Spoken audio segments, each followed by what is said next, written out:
Hello everybody and welcome to this week's bonus podcast where we are going to be talking about the retcons and revisions of Coronation Street. What? I hate it. Because there's been one this week, hasn't there? No. I don't know whether you noticed, but the fans have been a little bit niggled this week about what's going on with our Toya. Well, now listen. What? Now listen. What? We I'm listening. listening. Got to Wednesday's episode. We haven't, but we're gonna print this. We're gonna publish this after Wednesday's episode's Okay, right, been on. But So- we do, as you know a few people on the show, and we haven't specifically asked this, but we do know that there supposedly is possible what happened was possible, could have possibly happened. We're going to talk a lot more about Toya's retcon on Friday. You can't say Toya's retcon. We're dancing around. I don't think this episode's going to be about that. Otherwise, I don't think you'd be able to shut us up about it. And there's lots of internet discourse over there on that subject online if you want to check it out right now. I absolutely feel no need or great rush to add to the discourse surrounding this storyline because I feel as though everyone's done it already. I'm sure we will, though, but not now. Not right now. This is just to talk about other times that Corrie has gone back on its word somewhat. Well, yeah. We've not quite had a Bobby Ewing in the shower moment of, Okay. have we? But that's only standard. Can I just say that this is supposed to be an evergreen content, isn't it? Yeah. So we shouldn't have started talking about something specific that's happening this week. We should just be very generic. So Sometimes we'll just forget all that Corrie happened. retcons things. Let's just start Let's again. remind ourselves of it. Welcome to our episode about Corrie's retcons and revisions. See how I retcon the beginning of that episode? Nice. Okay, it never It's like it happened. never Never happened. What we said before. I like it. What is a retcon, Michael? Well, I've been doing a little bit of research about this because I think lots of things that people say are retcons aren't actually retcons. I certainly use the word retcon to not mean the exact Definition of the word, but it stands for retroactive continuity. So it's something that comes from comic books, apparently.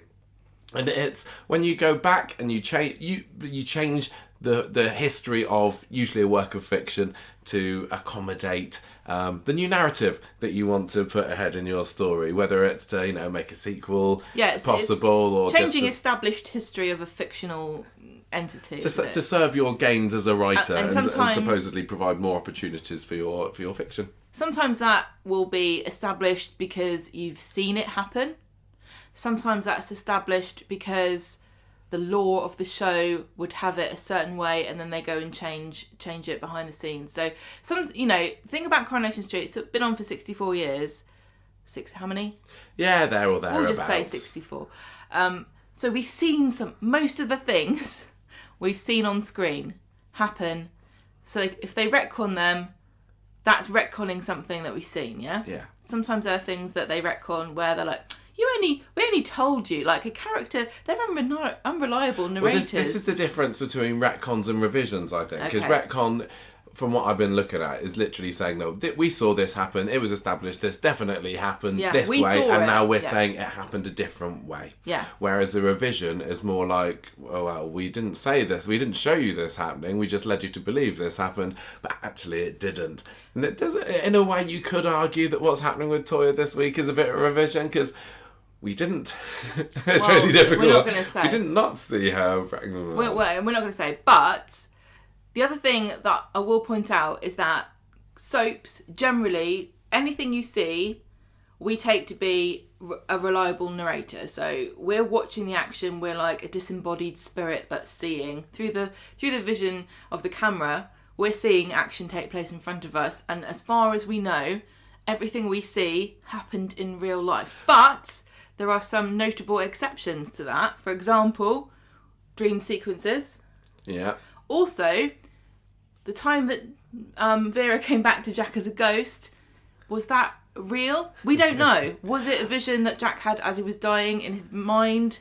Don't know. On the whole, It's though, you're interesting. right. Soaps are supposed to be like a peek through Very the doors, realistic. through the curtains of what's going on in these people's lives that we are supposedly kind of studying and over the course of many, many years. And that's one of the things that makes soaps unique. And to have somebody say, well, actually, what you saw was wrong, or we didn't, we're trying to, things happen different. It does feel like they're trying to trick you. And I think it's harder to get away with it in soaps just because of how close to real life it's supposed to be. Now, I know you can say, well, soaps aren't anything like real life these days. Look at all the murderers that they have in Corrie. But at the end of the day, soap is supposed to be another close to real life. It's like reality television. Community. Yeah. It's like before reality TV existed, you watched a soap. Yeah. And so that's why retcons can be very unpopular, isn't it? Because we are led to believe everything we're seeing is true. And so and there's kind of like an unspoken kind of, agreement between the viewer and the creator of the show that everything you're seeing really is happening. And so that unspoken bargain, once it gets, reneged upon, you feel cheated, you feel lied to, you feel like everything else comes into question. What really, was that true? Was this true? Now you're saying anything I watch now, you could just wave your magic wand and say it didn't really happen. So should I invest in this story? Is it going to be changed later on? Are they going to say it didn't really happen? So that's why retcons are super unpopular, I think. Sometimes, in other media, they can be very beneficial. Even going back to things like Sherlock Holmes was killed off in one of his stories, and then Arthur Conan Doyle brought him back again. He needed the money. Well, yeah. That is exactly why. Well, maybe he says that Corrie doesn't need money at the moment. I don't know. Here's another retcon, and I was trying to work out because I couldn't really work this out. In Ghostbusters 2, the Titanic arrives at New York with a gash in its side, but in real life it broke in half. Now, I haven't been able to work it out because I didn't really look into this too much. Maybe people can let me know. I'm pretty sure that at the time they made the movie Ghostbusters 2, they hadn't found the wreck of the Titanic and they didn't actually know that it broke in half. Know. But eyewitness testimony from the night itself says that the ship broke in half. But people didn't believe them because they thought that even though the ship sank, they were still on the train of the Titanic is an amazing ship. There's no way it would have broken in half. Everybody must have been crazy who said it broke in half. So that's a real life. That's an example of a fictional retcon of a real life thing that really happened, but maybe they didn't really know. Well, like I said, this is mostly coming from comic books, and comic book lore can be incredibly dense and complicated, especially when you bring in different universes. And apparently, like Alfred in Batman was originally not going to be wasn't a family butler for Batman at the beginning or something, and then it later turns out that he was. Batman. He's the Batman. But yeah, in the first... He wasn't Batman's butler. He wasn't. Alfred? No. Bruce Wayne's butler. He was Bruce Wayne's butler. He wasn't Batman's butler. Anyway, so... It's just a coincidence. The term retcon, according to Wikipedia, where I get all my information from, very reliable. It was Wikipedia and Corriepedia, two of the main sources. In reference to the All-Star Squadron, which is a DC Comics superhero team.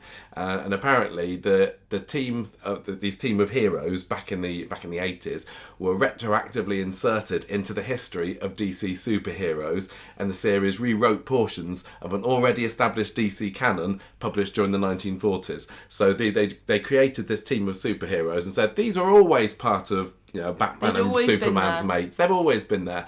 And then the DC universe was retroactively changed to always include these.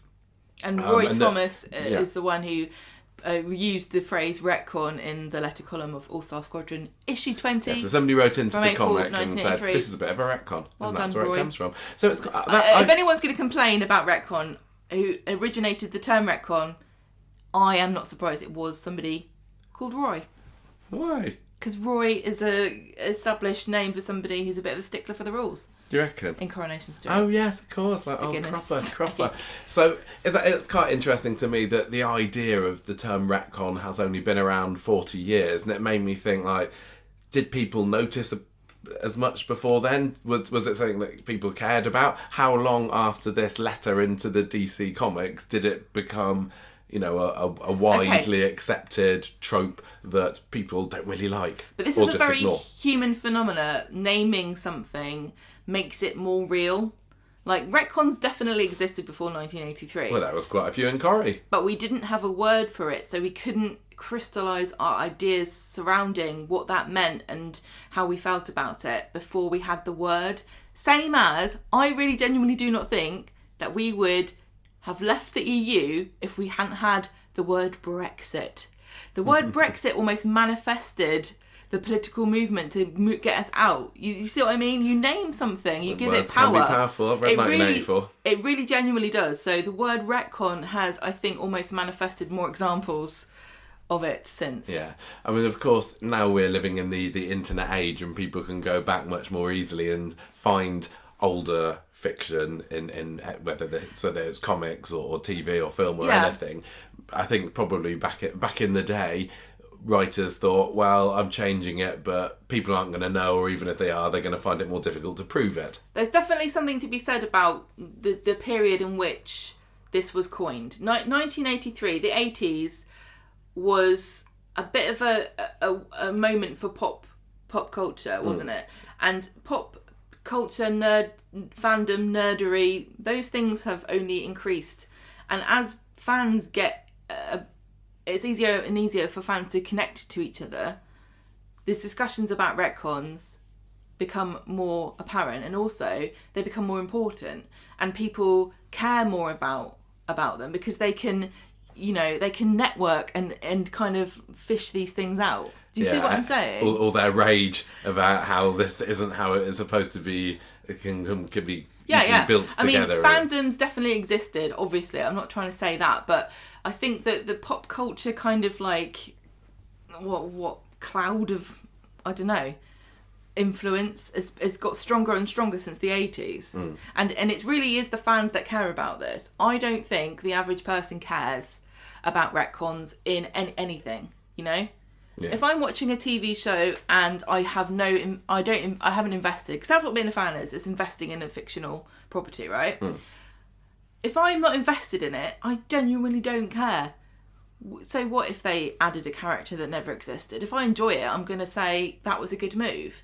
But it's the fan base that cares, because they're the ones that have put the time and the effort into learning all of these things about a fictional property that then get sort of undermined. History does a similar thing where, history is recorded by various people and some of them are more reliable than others, but nobody's arguing over who won the Second World War. Nobody's like going, oh, what if Hitler won? Well, they do, it's fiction. But nobody's genuinely trying to say, and if they are, some of them get put in prison depending on what country you live in. It's a very serious thing. Yeah. It's Did I just throw you a curveball? I didn't expect the conversation to be going down this route. The whole point of a retcon is sometimes you need it to get yourself out of a hole. If you paint yourself into a corner and you can't really work... I think that, Sherlock does this sometimes. Doctor Who does it as well. At the end of an episode, oh no, how will they get out of this? Well, I mean, if we think back to... There's this thing we didn't mention that gets them out of the problem. Yeah, a lot of it is more of a revision than a retcon. When you just brought up Doctor Who, and that made me think of the Timeless Child stuff they did a couple of years ago, towards the end of Jodie Whittaker's time, where they said, well, actually, you thought that William Hartnell was the first incarnation of the Doctor, but actually there were hundreds and hundreds, infinite number before him, and it turned out that this was a timeless child who was found on Gallifrey. I can't remember.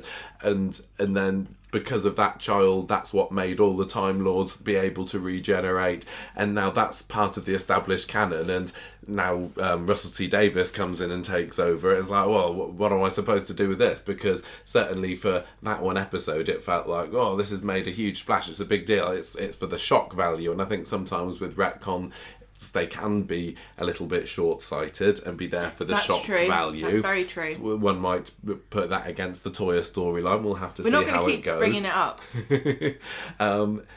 But yeah, often there can be a good reason, and sometimes it doesn't, because it's a fictional world. It's limited by the imagination and the parameters you set out when you first begin, and sometimes these things are set out like in a way in which you would never imagine they'd become as big as they are, and those initial parameters become incredibly limiting, and you need to work your way out of them. I'm thinking as well. We went to see Saw 10 in the cinema last year, didn't we? Which had Jigsaw. Really culturally important. I love the Saw films. Movies. Love it. That was set between, what was it, the first and the second movie, or the second and the third? Because sorry, spoiler alert, Jigsaw dies in the end of the third film, I'm going to say. You have to have seen all of the movie, like only 3. Sorry if that's a spoiler, but they've been out for a while. They have been out for a while, and And that's mega limiting, and they've kept the guy, I can't remember the name of the guy who plays Jigsaw, but he's been able to be in every Saw film since then through flashbacks. But then it was Saw 10 last year that said, well, this is set in this minute time period that you didn't see on screen before. And I went and watched it, was like, okay, did this really happen? I know you're kind of making it up, but I put that to one side because actually that's probably one of the best Saw films of the whole franchise. So I think if a retcon or a revision gives you something that people say, well, that was bloody brilliant, actually, you can be a lot more forgiving of it. Yeah. So I was looking about this on TV Tropes as well, and if you've not seen the website TV Tropes, you really can, because that's a massive rabbit hole that you can get. Have you Yes, I love TV Tropes.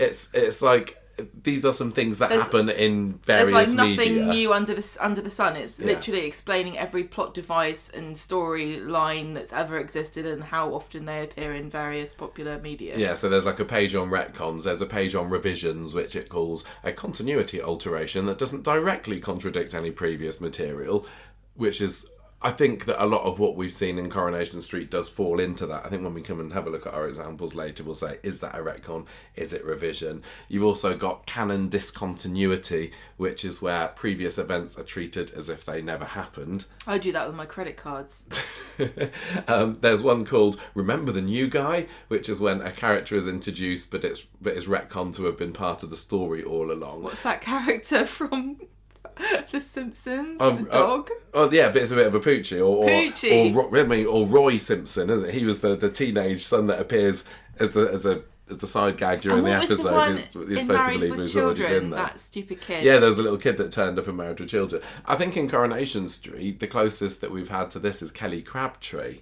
Because she turned up for the first time on her leaving doing the factory, and we were supposed to believe that she'd been working in the factory. Although I think, having watched it very, very recently on ITV3, there was a line of dialogue which made it sound like she'd only been there for 2 or 3 weeks or so, and maybe we'd just not been looking there. But yeah, so that is a related phenomena, isn't it? Anyway, so let's have a look at some examples in Coronation Street. You've done a very good job of this. I want to just say thank you very much. I found this quite interesting. This is really fascinating. So I hope people will find this interesting. You love the archivist department, the archive department of Coronation Street, and there are 2 archivists currently working on Coronation Street at the moment, Helen Nugent and Dom Corrie, and they are both very hardworking. They know exactly what they're talking about. Anytime something might be retconned or revised, I'm going to tell you they knew.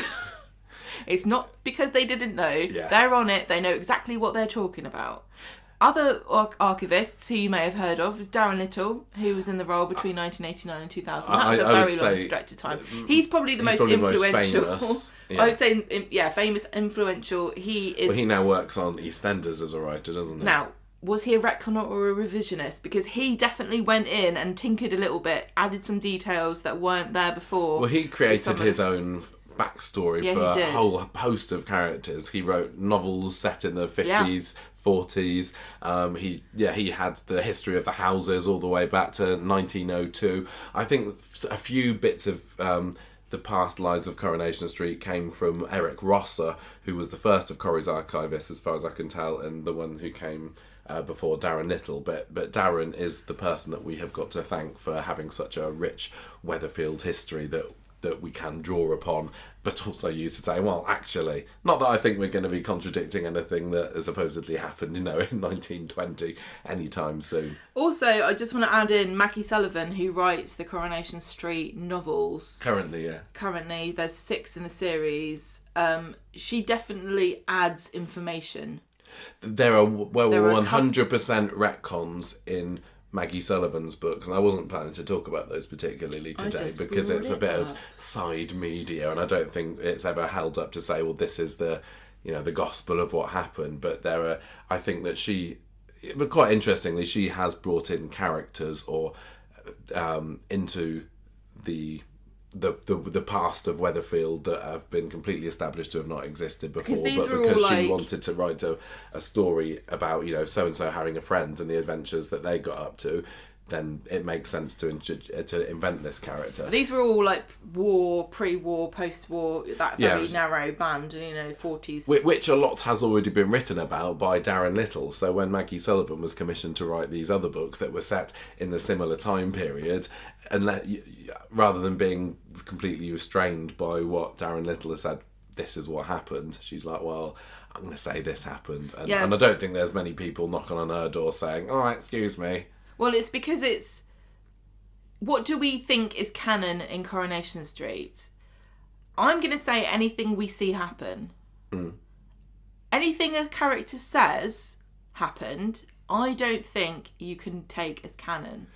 It'd be nice to be able to. No, I agree. I see why you say that, but equally, people lie, people make up stories, people get told things. I have a very colourful family history. I'm not sure that all of it's true. Some of the things that have happened in my family's history, don't know if that really did happen. I say like it was true, but just the same way that somebody might perhaps embellish, their teenage years or kind of hide a sordid past. I think sometimes characters say things, Evelyn and Cassie is a really good example. How much of that was a retcon or a revision, and how much of it was just unreliable narration from two characters that were trying to hide things that they were Mary is of. the ultimate unreliable narrator on Coronation Street, and she's not she? Retconning, she's not revising history, she's just lying.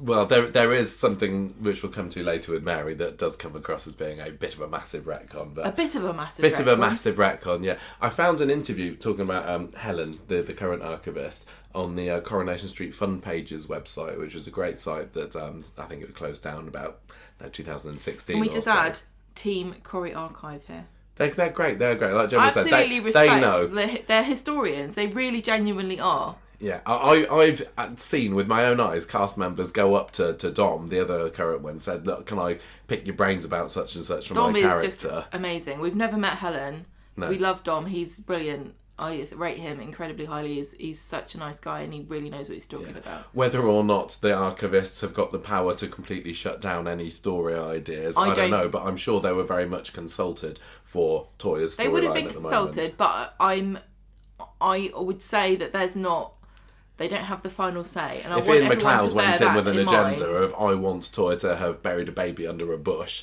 for example, then they're not going to... Any kind of little crack that, could have happened if, then they were going to That's how you get the pearl out of the oyster, with the crack. Yeah. Do you want to read some of this interview with Helen, which talks a little bit about what the archivists do?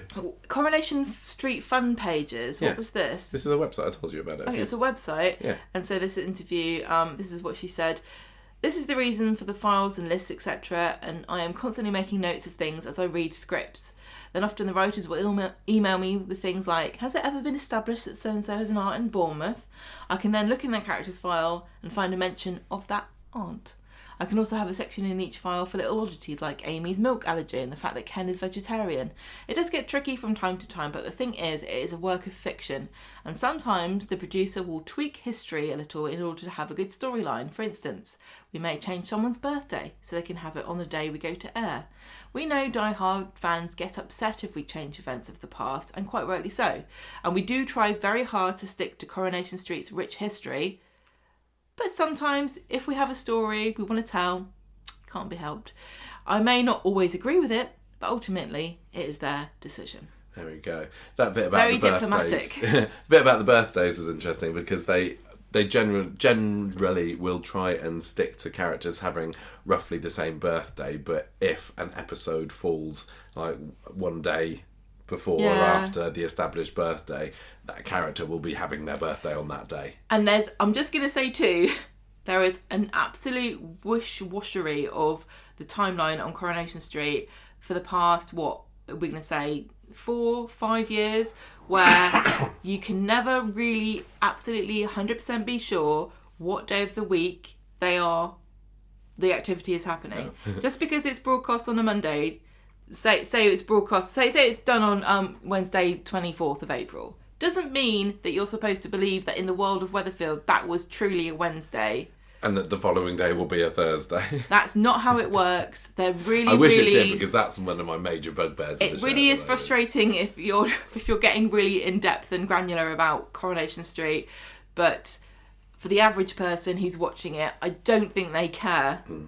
So let's dive on in and have a look at some examples from Corrie's history. And I've tried to categorise these together, and I want to start off by looking at characters who should not exist. Yeah. And the number one for me is Adam Barlow. Yeah. And we're going to, so you can talk about, is it worth the retcon to make him that made him exist? But basically, he should have been aborted. He was on screen, on screen aborted, but he was very strongly implied that the abortion happened. Yeah, you can't say he should have been aborted, because that sounds really rude. We were told that he had been aborted. But are we going to go through these and make our, are we going to give a verdict of retcon or revision? Yeah. Okay, cool. If you want to. So his mum was Susan Barlow, Ken's daughter, the sister to Peter. But she married Mike Baldwin and got pregnant in 1987. Now, she was very career-driven, she fell wasn't pregnant. she? So you might say that, but of course not you. She didn't want to be tied down. She was career-minded. She wanted to be just as much of a business person as Mike was. She didn't want to be a mum. But Mike was like, no, you are being a mum. He didn't like the idea of having such a strong-willed woman as his wife. I think he liked the idea of having the trophy of his arch-rival's daughter as a wife, just to wind Ken up. Yep. But she was like, no, I'm going to have an abortion. Well, Mike was a very, I'm going to politely say, traditional man. He would have no input whatsoever on child raising. No. So him having a baby is the same way I would love to have a baby. Get someone pregnant, no influence whatsoever. Turn up every year for the birthday. Maybe it depends on what day that you're filming. Maybe you're not there when it's the actual birthday. Sounds brilliant to me. So she went off to London, came back saying she had an abortion, and the news of that caused the Baldwins' relationship to fall apart. Susan ended up moving to Newcastle. So this was part of Susan Baldwin's exit storyline. And we were then led to believe, for many, many years after this, there's no reason to think that this abortion hadn't happened. Ken even went to visit Susan up in Newcastle numerous times in the following years. And I think there was one story where Tracy ran away from home and she ended up in Newcastle, so she was staying with Susan for a bit. Susan was supposed to have been at Peter's wedding to Jessica in 1990, although we didn't even see Peter on that episode there, if I remember rightly, let alone Susan, just Ken turned up. There was no mention of this baby having actually existed, but in 2001, the character of Adam was introduced when he wasn't played by Sam, he was played by Ian Stacker. And it was established that Susan didn't have an abortion after all. I can't remember what the reason why she didn't want to go through with it, but she also didn't want Mike to know about the fact that he had a son, so it was kept very, very hush-hush. And then there was a bit of a story over the course of a few weeks about her still trying to keep it from him, but eventually he finds out. And then that leads to another Susan-related retcon, which we'll get to later. So yeah, Adam was invented by this story just to bring another Barlow / Baldwin into the family. What's your thoughts about this? This is really a borderline case, because it's not really a retcon, because it's plausible that she lied. But why would she lie? Why wouldn't she ask for support from this rich guy who could have given her child support? And also, why would everybody be sworn to secrecy about going to visit her multiple times and never mentioning that Adam was there? Unless he was locked up like the monster in Glam's castle in Scotland, where he's just like this horrible, nasty, deformed being that gets put into a side room and never mentioned. I can't remember when Susan was brought back in 2001 and Adam was first brought into it. Whether mind you, Scotland, Adam, Glam's. Well, exactly. Monster. I don't think that Ken was supposed to have been keeping it a secret. I think it was just as news to him as it was to Mike. So Ken didn't know, even though he'd been there. So Susan's like, oh no, the relatives are visiting, I don't think they delved into it too quickly, because I think that this really does rely on us not thinking going back too to hard. this willing suspension of disbelief and not thinking too hard about it. But it's not a retcon because it could have happened. Yeah, so it's a revision, but it's a big very, one. very, very, very unlikely. It requires a lot turn of events of imagination. I think whether people accept retcons and revisions as well depends on whether you watched it when you were told the original version of the history. I'm going to say two things about what my personal acceptance of a retcon / revision is. Did I see it happen? That's a big one. Versus, did you read about it having happened? No. Did I see it happen? In which case, I'm less likely to accept that what I saw was not correct. Secondly, did it facilitate a really good story? Now, the return of Adam Barlow as a character, is it worth that revision? I'm going to say yes. I think looking at it in the long term, Adam Barlow has become quite a key person in the list of and I think the Corrie annals of history. Don't you have to get out I said this recently, your Libra scales here, and you go, one side is how much of a suspension of disbelief you need to have, and that weighs it down, and the other side is how good is the result. And sometimes Corrie is unbalanced very, very highly in favour of you saying, well, that wasn't worth it at all.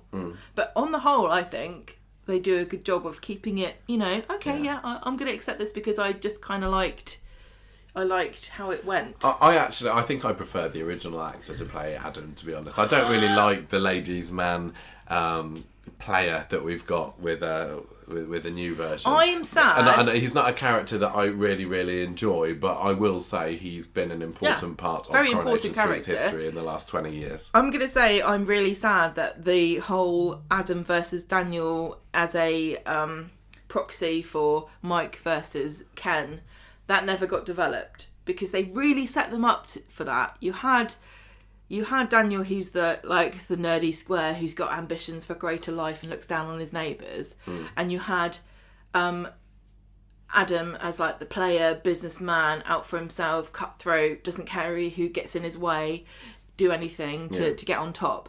I still think there's so much potential for those two to become proper rivals, but they haven't done it. Just saying, if you want an idea. So, talking of characters that don't exist, Adam's not the only Baldwin adjacent family member that really shouldn't be here right now. In fact, all of the extended Baldwin clan who arrived on the Cobbles in 2004 really shouldn't exist. So we are talking Danny Baldwin, Frankie Baldwin, Warren Baldwin, and the other Baldwin, Jamie Baldwin, because it had been firmly established back in the 80s or 70s, I don't remember, that Mike Baldwin was an only child. But when Danny Baldwin appeared, the character of Harry Baldwin was invented, who was supposedly Mike's brother. Yeah, so he didn't have a brother, but for the purpose of this storyline, he did. And then Danny was supposedly the son of Harry Baldwin. And then as the plot goes on, it turns out that Mike was actually Danny's father because he'd had it off with Harry's wife, Viv. Okay, I'm going to say it's not necessarily outside of possibility of like a very, very real possibility that you could have a half sibling you don't know about, because that's how biology works. I really am waiting for the retcon / revision of a DNA test revealing an entire branch of some mega important Coronation Street family to have an entire extra group of people that get revealed by somebody's infidelity. This isn't it. This is literally saying, oh no, Mike did have a brother all along. He had a brother. Which that really does stick in my craw a little bit. You can't because just we not have been that's more egregious than the Adam Barlow abortion thing, because we didn't see her have the abortion. Although I don't like it. But with this, it's like, no, he didn't have a brother. It even made things more complicated because Mike's dad was called Frankie Baldwin, and then in comes Frankie Baldwin, who's a woman, who's the wife of Danny Baldwin. It's very, very confusing.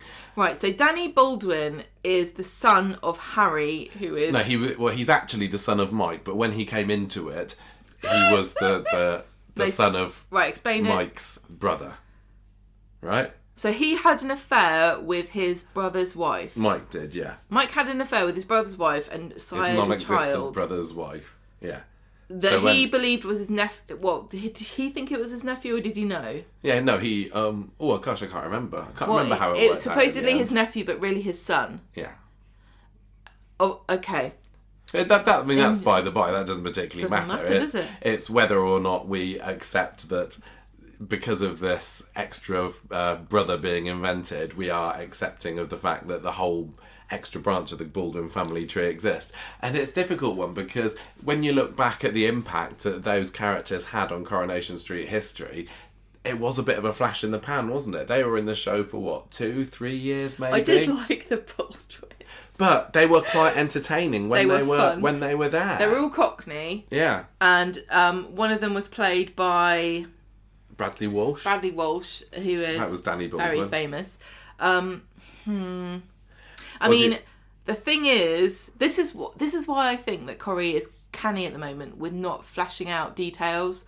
Like, we never really got under the skin of what happened with Spider and his wife and his daughter, because in the future maybe they will bring them back and they will have a story. So the fact that Mike Baldwin's saying I'm an only child, I don't think they do that now, because it just kind of like makes a cul-de-sac for that story. You can't then and nobody says I'm an only child when they're not. But some people, but I will say some people do have sisters or brothers that they just don't talk about because they're not. Yeah, exactly. There have been a few other appearing and disappearing siblings, which we'll get understandable to me. This whole Baldwin clan arrival also brought about another retcon relating to Mike's dad, because back in July 1982, when the OG Frankie Baldwin passed away, we find out that he'd just been found collapsed on his home and he died before the ambulance got there. But in 2002, when Mike celebrated his 60th birthday, he said that his father's death had occurred whilst playing golf. So this character has had two different variations of how he died. Which one do you think is real? It could be something completely different to both those stories. I mean, I suppose at the end of the day, it doesn't particularly matter, because again, who's going to remember, apart from the hardcore, this is how Frankie Baldwin died. But no, it's interesting. It does niggle me a bit that when they even do need to change these small details, even though it's a character that we barely saw and don't hold that much affection for. So this one is a revision. It's not a retcon, because I don't know. I think it is. Said I'm an only child. It doesn't mean he is an only child. No, I'm going to say... No, listen. I've got a very specific definition of what a retcon is. If I've seen it on screen and then they say it didn't happen, I'm going to say that's the only way you can really call something a retcon. But I can't remember how it came about in the 80s. Like, if Mike just happened to say it as a throwaway line, yeah. But if there was a scene where Mike and his dad were saying... we're just a close family, aren't we? It's only me and you. I never had any brothers. If we had these two family members having a conversation about the fact that Mike is the only spawn of Frankie Baldwin. I disagree with you there. You're wrong. I'm sorry, but you're wrong. Anytime somebody says something, it doesn't mean it's true. You're wrong. But what would be the reason for the two characters to lie about it? It's entirely irrelevant. No, listen. I don't want to be. I'm not being horrible. I'm not trying to diminish the impact of a revision versus a retcon. But what I'm trying to get into, I'm trying to really winkle out the difference is that a retcon happened in front of your face. Are you going to tell me that if you stood there and you watched, this is graphic, Mike Baldwin's mum's vagina her entire life and only one child came out, you think that's more impactful than him saying I'm an only child, or his dad saying I've only got one son? Sometimes you've just got to believe what the characters are saying. No, you can't. You can't believe everything they say. I say things all the time that aren't true. If we have to take everything that any character ever says with a grain of salt, then... You do. No, I don't. No, I don't that's agree, what makes it interesting. Okay, that's what makes it so grey. That's why I like the show, because when two people are talking, and don't forget, Michael, everybody lives their own experience of life. Everybody lives in a world that they created themselves. Reality isn't real. I'm blowing your mind right now, but you generate your own reality based on your experiences. Everybody experiences things differently, and the reality is what you see, not what you say. Right, let's move on. Another character we can't get past should this. not exist. Another character who shouldn't exist. I'm so mad at you. Don't be. Martin Chevesky, right? Right, please write in. What do you think? Yeah.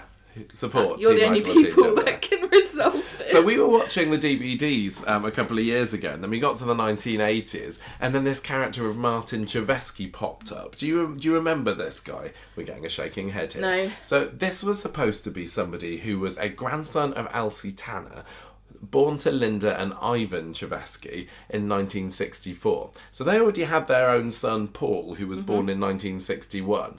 But then when, in 1980, this Martin guy turns up on Elsie's doorstep saying, "Hey, Grandma, I'm coming to stay with you for 6 months," we were supposed to go, "Oh, okay, fine, there's another Chevesky here." But it doesn't make any sense, because this was the very first time that there was ever any reference to Linda and Ivan having a second son. Again, the Cheveskys had come to Weatherfield. I mean, they moved away from Weatherfield in the early 60s, but they came and made the odd visit here and there over the following 20-so years without another child. And so 1980, this grown extra son turns up saying, "Hey, Grandma," that's a proper Roy Simpson kind of example for me. So anyway, he ends up working under Len in the builder's yard, and he has a relationship, an unsuccessful relationship with someone working at Baldwin's Casuals, and then he buggers off by the end of the year. But yeah, this brand new made up grown character who up until 1980 supposedly doesn't exist. What do you say about that? What do you think I'm going to say? Well, as with pretty much everything that's going to be coming up now, revision. But do you care about that? And I do care.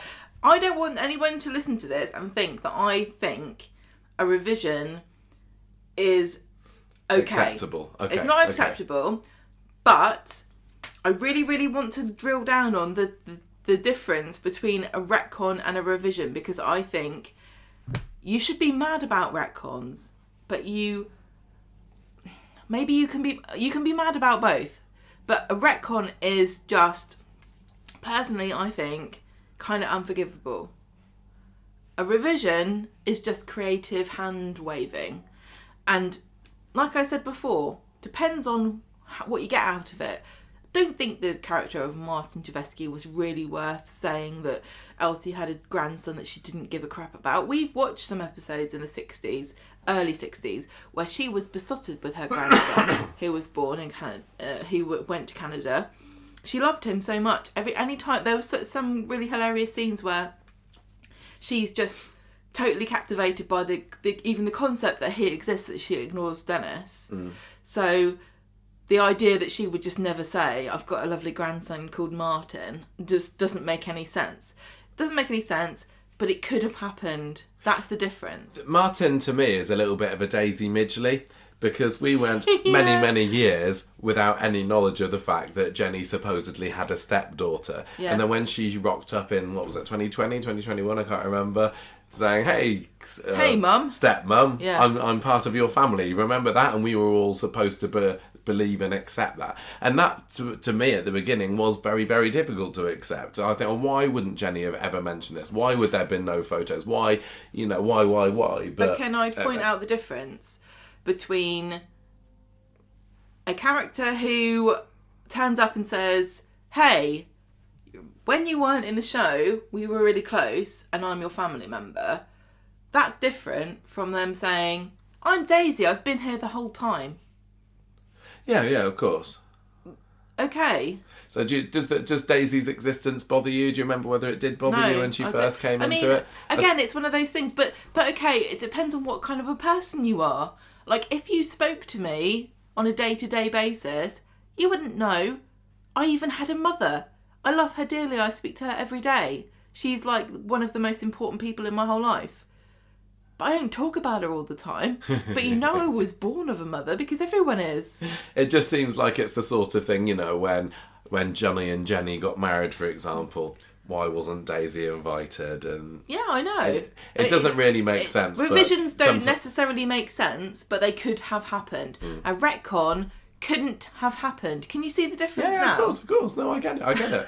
I've got one. What do you think of Martin then? Revision or retcon? Revision, totally revision. Are you but on board with my definition? Yeah, of the I am. two? But I'm not saying you can't be mad about a revision. Okay, yeah, fine. Okay, we're back on the I would say that Martin's inclusion on the programme wasn't worth the revision. No, it because wasn't. If Corrie or any, you know, story writer... He was in writer, 34 episodes. Yeah, if any Corrie, the story writer says, well, believe this revision, believe this happened, you just didn't see it. If they continue to do it too much, then you start to lose trust in them, don't you? Then I don't think that Martin was an important enough character to have wasted that on. But can I give an example, a parallel for viewers who don't know much about Elsie Tanner? It would be like Carla had a nephew called Bobby, but she knew he existed the entire time he was alive and just never mentioned him, and then he turned up. Yeah. That's what it would be like. Elsie Tanner was an even more important character to Coronation Street than Carla is now. And then suddenly they manufactured a grandson. So there you go.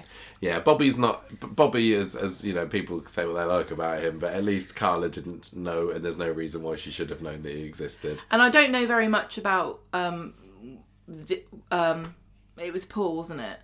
What? Paul Javesky. Yeah. I don't know very much about Paul. I don't know why he couldn't have just been Paul. I'm sure somebody will tell me why. No, I think that is a bit of a mystery. That could very well have just been a grown-up Paul, but they decided to invent a different son just for the sake of it. I don't know. Another character, this one does get on my goat, and we talked about this properly. Gets on your goat? Where's it go? Rides off in the sunset, probably. Yeah, flipping you the bird. So Christian Gatley should not exist. So this is Hayley's son. We talked about him recently on the podcast because I remember watching when Hayley went to bed with Roy for the first time. Both of them said to each other that they were virgins. Hayley said, "I was pure as the driven snow," but then 10 years later, following the funeral of Hayley's auntie Monica, she finds out that she's actually got a son who she fathered back when she was Harold. So when she was telling Roy she was a virgin when she met him, she wasn't saying 100% complete virgin, she just meant a virgin since I became a woman. Well, since I transitioned. Yeah, exactly. And that really did not sit right with me because she was always everything about Roy's and Hayley's love story was so perfect and special, and viewers were taken on this special journey with them, and we saw them fall in love, and to say, oh, actually, no. And that's an example of Christian, of throwing something in for a bit of a shock value to get a brief, like, hey, look at this, she has got a son. But then it's not memorable at the end. It wasn't a nice character. A couple of months later, he was gone again. That, to me, wasn't worth it. Again, not a retcon, because she could have been not lying, but being economical with the truth. Genuinely, I believe that she believed what she said when she told him.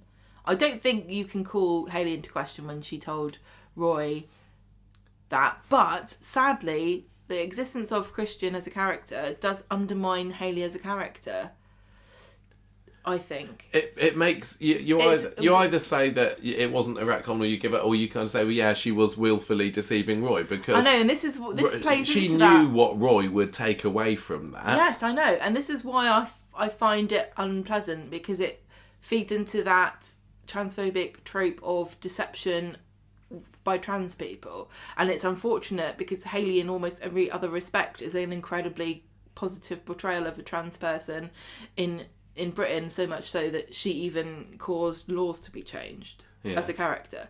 So to undermine that very strong portrayal of a trans character with this narrative that she was... you can't really beat around the bush. She was deceptive when she told Roy that she was a virgin. I mean, you could even say she hadn't been living as a woman for very long before hadn't. Roy even met her. She had surgery. So what we're now to believe is what she was actually saying was, in the last not very long at all, I haven't got my underway since then. But... Neither had he. I mean, it's a retcon. I think it's a really poor example of... Not a retcon, sorry, it's a revision. A really poor example of one in Coronation Street. I cannot defend this whatsoever. I hated it at the time. In retrospect, I still find it to be inexcusable. So I yeah. As a character as beloved and honest and pure as Hayley was supposed to be, it was just a bit of a black stain on her. It wasn't. It just didn't. Wasn't it? I mean, and also, you know, I don't want to disparage anybody who's been in this situation the same way that Hayley was. It's much more complicated than you or I will ever understand. I'm not trying to make anyone feel bad about their own circumstances or try to cast dark shadows on anybody's real life. But this is a fictional character that represented like the ideal of what a trans person would be, to show what they were to the public that generally didn't understand or was openly hostile to what that meant. So to then go back in... I mean, is it a testament to how accepting people are of trans people that they could go back and rewrite history in a way to undermine the character? You could argue. I don't know that I would. Mm-hmm. I'm just trying to think of ways to excuse what happened. Yeah. But if I had been in any kind of capacity of decision making, I would have said, we're absolutely not doing this. It has no benefit at all. None whatsoever. So let's move on from characters. I mean, they could have done the same story by having her have donated sperm. They could have done the same story that way. Yeah. When she was broke, she needed money, maybe to fund. I don't know. I probably would have preferred that. That would have sat a lot better with me. It would. Anyway, like I was saying, let's move on from characters who shouldn't exist to characters who should exist, and all around the character of Ivy Brennan. Yeah. There's characters here that are 100% retcon, and when you think about retcons on Corrie, there's just no escaping this. So when the power of Ivy Brennan. When she arrived on the show, and she was Ivy Tildesley back then. No, she was actually Ivy Tildesley, as in Kathleen Tildesley. So her surname was spelt differently at the beginning, which was later retconned to be Tildesley. That's but how that wasn't you get away with cheque fraud. That wasn't the big one. The big one is that she spoke about her husband called Arthur. Right, so haven't we all had one of those? she herself was a very different character back then. If you think about what Ivy became, the kind of mother-in-law from hell, harridan, uptight Catholic.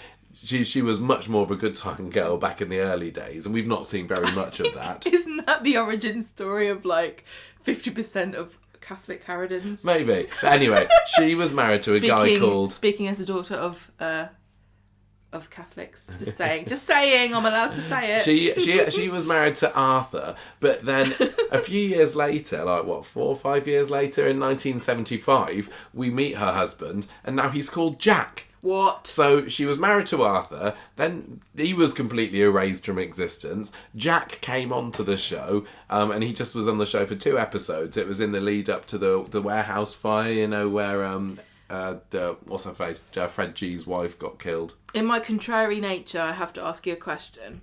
Who called him Jack? Do you know? Well, Ivy. Because he just was Jack Walker. You're not trying to explain away. No, I'm not trying to. I'm just being contrary. I'm just saying that I know some people in that era, in the old days, used to have different names. Mm. I'm just saying, some people used their middle name as their main name, and their first name was like their real name, but nobody used it. So was it Arthur Jack Arthur? At the end of the day, it doesn't matter because in 1979, Ivy's third husband, yet still supposed to be the first one, comes on the scene, and this is Bert Tildesley, who then stayed her husband. The thing with Ivy is she wasn't such a big character throughout the first 10 years. She was very much a kind of side character working at the factory. Didn't see a whole lot of her, but then they wanted to up Lynn Perry's role on the show, and rather than saying you're still married to Jack, Bert came along, and they had a 21-year-old son, Brian. 21-year-old son. Are we just going to ignore... This is a retcon. No, listen. Are we going to ignore the existence of the very tried and true British Christian name, Arthur but Jack. These are different people, and it's not just. You could argue that recastings are a type of retcon, I suppose, couldn't you? You really could. It's been retcon because they didn't look the same. But no, this was a different character. That's a can of worms we're not opening. This was established that they had been married since 1956. They'd lived in Inkerman Street together. So this previous husband that we saw on screen was erased from existence. Right. And it was clearly established in the dialogue back when Jack was on the show that Ivy didn't have a son. So Bert Brennan. No, it was Don Brennan, wasn't it? This is Bert Tilsley. So Ivy was Tilsley, first married to Arthur Tilsley, then Jack Tilsley, and then Bert Tilsley. But Bert was the real one. He was the final one. He was Tilsley. Yes. So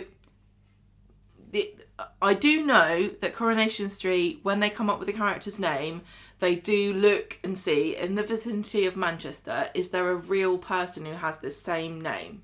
And sometimes they will, like Pat, for example, Pat Phelan was not called Pat originally. He had a different first name, which escapes me presently. But they changed it because there was actually a man called that.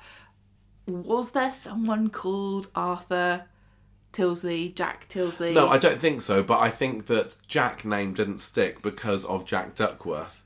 Who I can't remember when Jack came into the show, but I think when Jack Tilsley was in it, there wasn't a Jack Duckworth, and it would have been a bit more confusing to have, best buddies Vera and Ivy both have husbands called Jack. So it makes total sense, but it was still utter retcon. This is a retcon. Yes, I agree. That's a retcon. Yeah. Bill Podmore, who's a producer back then, joked in his memoirs that he made Ivy a bigamist when he created Bert. He said, her original husband Jack, though rarely seen, was played by an actor called Bert Gaunt. There was no death or divorce. He simply faded away.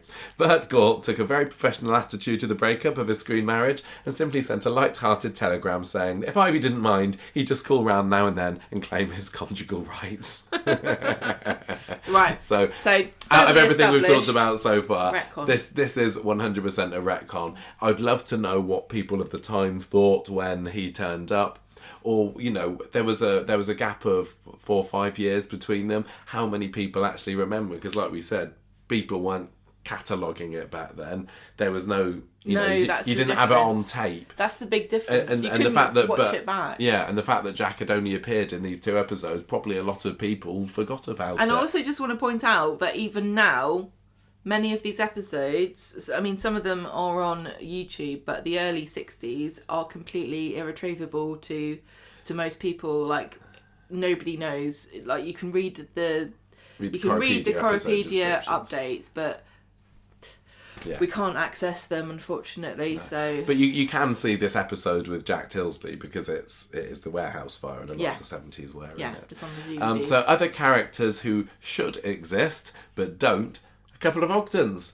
Oh, I love the Ogdens. Trevor and Sylvia were siblings, weren't they? Yeah, siblings of Irma and who's the other one? Tony. No, I don't remember. Oh, actually, no. Sorry, I'm wrong there. So Tony is no. It's Tony and Sylvia are the ones that should exist. But now the current continuity is that there is only Trevor and Irma. So basically, half of the Ogdens' children have popped out of existence since the family were first brought into the show. So they appeared in like the early 60s, didn't they? The Ogdens did, They're not original characters. No, okay. 1963, 64. So 64. The original story was that Stan... this is the kind of thing that used to pass as hilarious plot points. Stan beat them so much when he was drunk that they were taken into care, Trevor and Sylvia. No, Tony and Sylvia. I've made a mistake. And they never appeared on screen.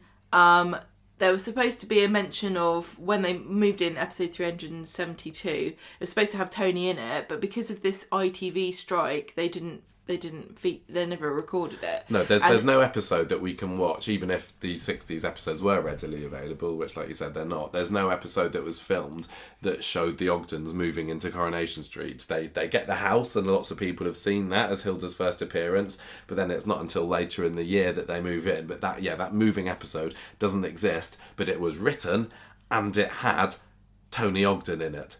And he was even cast. Yeah. But then the strike happened. But Tony never existed as a character. The only 2 canonical children of the Ogdens are Trevor and Irma, and of those, only Irma ever appeared. No, I think Trevor appeared briefly. Oh, right. I think he's been in it a little bit. Maybe you should have read this out then. Yeah, maybe I should have done.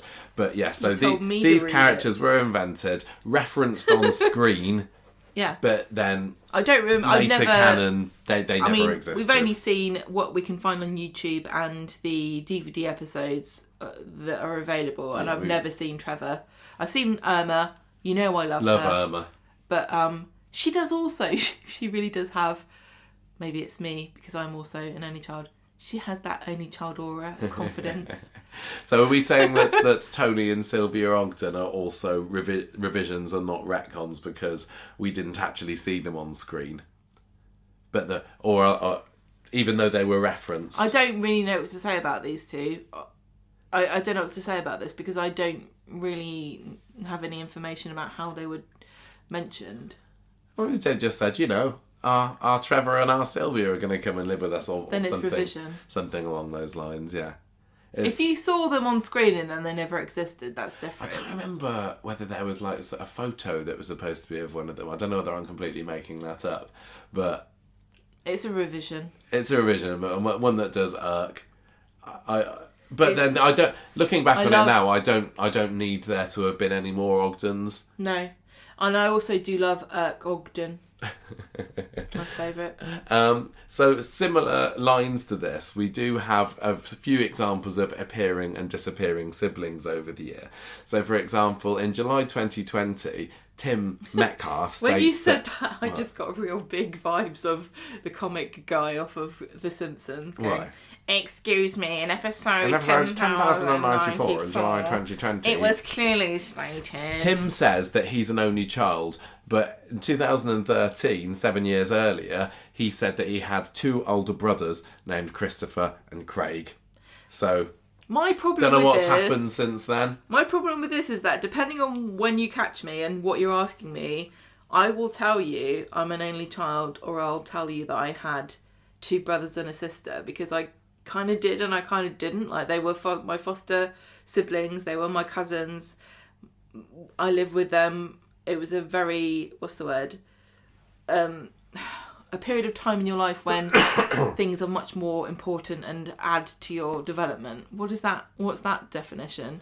Yeah, there is a word. It's kind of a seminal point in my life. Yeah, and which they lived with us as my siblings, and we acted like siblings. I was the oldest all of a sudden. I used to smack them around the head. They used to annoy me. So what we're saying here is maybe this Christopher and Craig Metcalf. They could have been fosters. They could have been foster brothers. Interesting that was never brought up with Elaine or Jeff. But the thing is though, when I bring this up, I don't feel the need to give my entire family history about why it is that sometimes I will say that I'm not an only child and sometimes I am. I will. I am an only child, but I'm also not. Yeah. Also, another character who had... Well, this is a character who had a sibling pop out of nowhere. Emily Nugent. Now, she had many sisters, did Emily. Emily Bishop. But in episode 810 of Coronation Street, she tells Reverend James that she has no brothers, yet it is later established that she has one called Edgar. So did she just forget about him? Are we supposed to believe that, Coronation Street? Revision. Sure, I hope somebody got fired for that blunder. What an idiot. Secret parents. We have secret parents. Yeah. Fred and Ashley. This was a good twist. Well, there's been an increasing number. Every now and then, they like to say, oh, these characters are actually a parent of this character. And it all started with, I think, Fred and Ashley. And how do you feel about the use of secret parents as a plot device? It's not a retcon. I love it. I think it's great. But only because we overthink Coronation Street in general. So we'll sit there and sometimes we'll be like, oh, wouldn't it be cool if so-and-so and so-and-so was actually secretly blah blah's dad or mum or something. Because it is really fun. I think... Isn't this just like a symptom of just being a human being? You look for patterns where there aren't any. That's like the human condition. We're always trying to connect things that don't necessarily get connected. And so in fiction, when that happens, it's super satisfying, even if maybe it's kind of like satisfying the same way that eating chips are. might not be really good for you and you shouldn't do it very often, but when you do, it's really nice. So there's been a few examples of this on Coronation Street. I think Fred and Ashley are the biggest. It wasn't actually the first, but it was the first one that I ever saw. And I grew up watching Coronation Street around the time that Fred Elliott first came into the show. And for many, many years, Fred was Uncle Fred to Ashley. Yeah. But in 1999... There's 1994 to 1999. So there were 5 years that these two were uncle and nephew, although in the early years they weren't in it I really wish I could have seen this. It was a really big deal. So you watched this happen? Yeah. And you didn't have any idea? I don't think so. What did you think? Were you like... I think I will often depend on how well the script shows it and how well the actors involved portray it, and also what they do with it afterwards. We've established that John Saverdon, we highly rate him. He was an incredible dramatic actor. He was mostly used comedically on Coronation Street as Fred, but when they gave him something dramatic to do, he rose to the occasion magnificently. Well, they were a really lovely double act. Yeah. In the first 5 years and beyond. And I think when Fred accidentally reveals to Audrey in 1999, I've got a son, and then a bit later it turns out that it's Ashley, I think a lot of the viewers were like, oh, that's so sweet.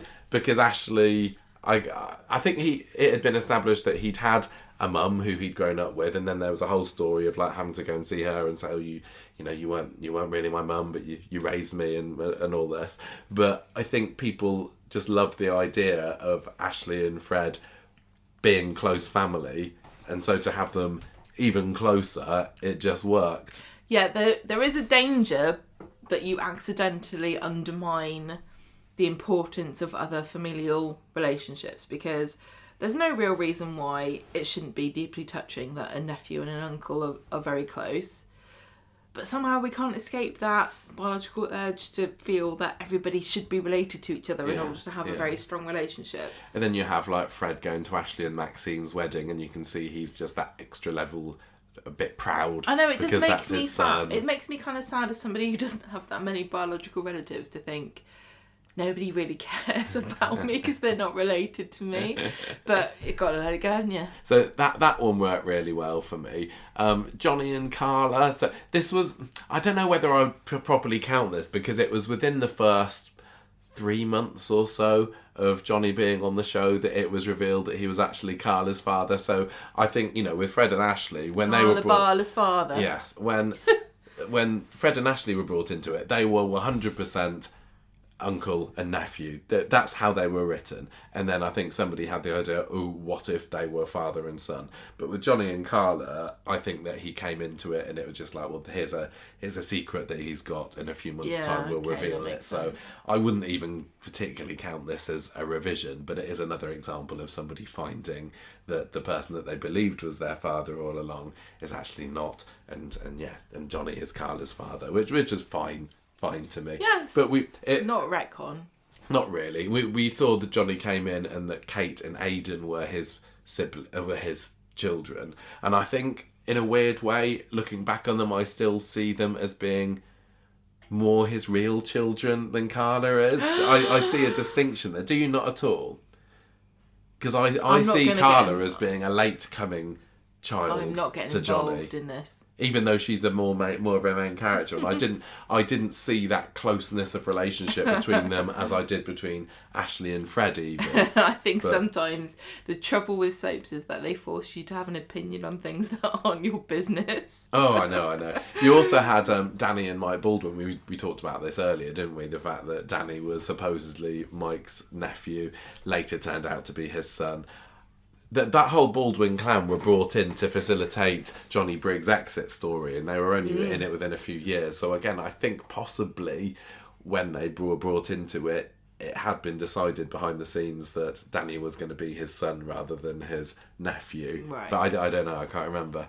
Steve and Emma is a more recent example, isn't it? Now, I love this because Was it driven by fan theories? I think fans made this happen, I'm going to say. I mean, we never got to see Ali and Ryan getting it on, but we got to see Steve being Emma's dad. Mm-hmm. So in 2019, a year after Emma had first appeared on the show, we found out that Emma was Fiona's daughter and that she had given birth to her after Fiona left the street, after she was dating Steve and Steve had an affair with Maxine. Yes. So this was not the original plan, and Ali Mardell said this in a 2018 interview, that because she said, I've heard the Fiona and Steve daughter theory and it's definitely not true, but I did have a little chat and a joke with Angela Griffin about it and that's quite funny. So a year before it was not canon, and then the following year they had established that they were father and daughter. So this is a completely acceptable revision. I would say. I think the fact that, I mean, it doesn't it show be careful what you wish for. I really do think that, fans made it happen. Sorry. I don't think I'd like it if that sort of thing happened all the time. And it is a shame that Emma only stayed in the show for a few years, really and now is. it's like a little facet of Steve's family that we can go back to forgetting about now.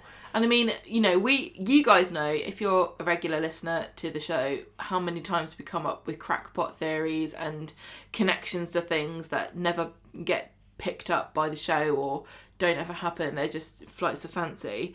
If every single time we said something ridiculous that turned out to be true, this show would be more fantastical than Spider-Man. There'd be no point in doing it. It wouldn't be realistic at all. But it's fun to fantasize, and every now and then when something really does turn out to be true, it just kind of makes those fantasies a bit more sweeter, don't you think? Yeah. So we just had to believe the fact that when Fiona left the show in the late 90s, she was pregnant with Steve's baby. And I've heard you can be pregnant didn't for a say long or time do and not anything know. about it. So yeah, it was not too difficult a pill to swallow, and it did. The fact you said swill is Well, such a Freudian slip. And it did lead to some lovely Simon Gregson and Ali Mardell moments. Yeah, like I say, it's a shame that it just is over. But I mean, she may well come back to the show one day. Tell me about Gordon and Betty, Michael. Well, this is the original one, and this really did get people's goats when it happened. So, Gordon Clegg was a character who first appeared on the show in 1968 when the Clegg family arrived in to run the shop. So you had Les Clegg, the alcoholic shop owner, Maggie Clegg, his long-suffering and beaten wife, and Gordon Clegg, their son. And Les didn't stay on the show for very long at all. He ended up going to a mental hospital or something. And Maggie was sisters with Betty. Yes. Betty came in later. Betty the barmaid, lovely Betty we all love. Yes, but it was found out in 1974, so 6 years after this. Granny Hopkins, who was a character who was part of the Hopkins clan that were taking over the shop, discovered Gordon's birth certificate stuck at the back of the drawer in the flat, and that said that Gordon's birth mother was actually Betty. What? So this was the first time that we'd had a story on Coronation Street where somebody was revealed to be an existing character's parent that we didn't realise about before. And Betty and in this case, Betty and Maggie had known about it all along. Gordon didn't, and there was a really emotional scene where Maggie reveals this to Gordon, but this was a big shift. Secret child of a man, so much easier to pull off than secret child of a lady. But it's okay because it all happened off screen many Normally years ladies before. know when they've had a baby. Not all the time. Say 99.9% of the time you know if you've had a baby, if you're a woman.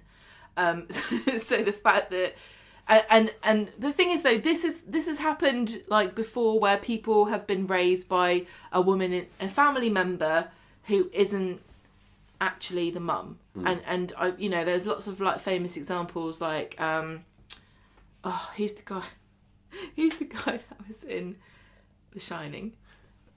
I'm doing the knocking. Here's Johnny go, Jack Nicholson. Jack Nicholson. And also, famously, the murderer, Ted Bundy. He was raised by his grandparents, I think, or his sister was his mum. there's lots of examples of this in real life. I think it was easier to get away with maybe back in the day when it was hush-hush if you were pregnant and you got shipped off somewhere to have the baby. Although this was definitely believable and in no way a retcon, but more of a revision, it really didn't go down well with the actors involved at the time. And I think we haven't mentioned this until this point, have we? That the actors have no input, really. I mean, maybe some influential people can nudge a story in a different direction if they really don't want to play it. But on the whole, actors have no control over their stories, no input.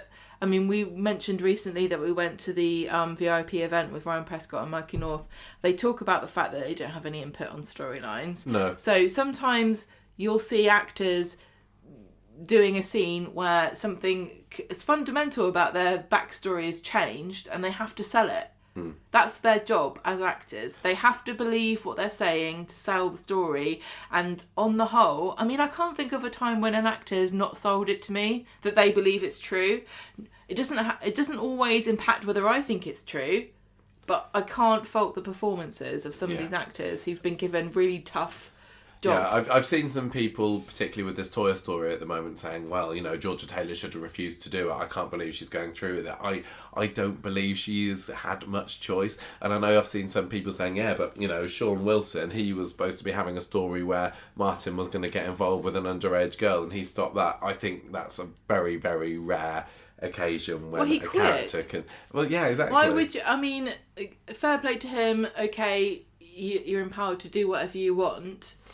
But that's, you know, I don't necessarily think that's the solution in every example. Just quit the show. Well, Bill Kenwright, who played Gordon Clegg, once said, they sent me the scripts, I read them, and I cried. And then I was shocked, really, really shocked, but not nearly as shocked as Irene, so that's Irene Sutcliffe, who played Maggie, because she was not only shocked, she was angry.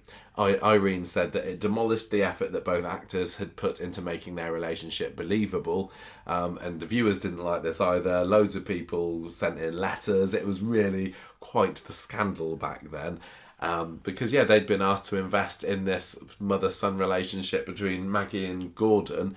It's not Gordon's fault. He didn't realise that he wasn't actually Maggie's son, but everything that Maggie had put into it, saying, you're my son, I'm going to treat this other character as if they're my son, it just was up the wall. Nothing from Betty about what she thought, though. No, I can't remember, but I mean, I think at the end of the day, as in many of these cases, it did lead to an even more lovely, stronger relationship between the characters. Bill and Betty, although we didn't see a whole lot... Sorry, Gordon and Betty, although we didn't see a lot of Gordon Clegg after this, he made sporadic appearances, didn't he? You definitely bought the mother-son relationship between them. And off-screen, Gordon... Bill Kenwright and Betty Driver, who played Betty Turpin Williams, ended up having this lifelong off-screen mother and son kind of lovely sort of relationship. So it led to something nice. And another thing to add, like, imagine how... I mean, you don't have to imagine. Remember how betrayed you felt by the most awful retcon/revision that you've ever experienced on the show. And then imagine how you'd feel if you were an actor who had been playing that character based on the information that you had been given, and then get told that this is now your reality and has been for many, many years. Yeah. Of course, you're gonna be shaken, but on the whole, the characters on the actors on Coronation Street have risen to the challenge, because it is a challenge.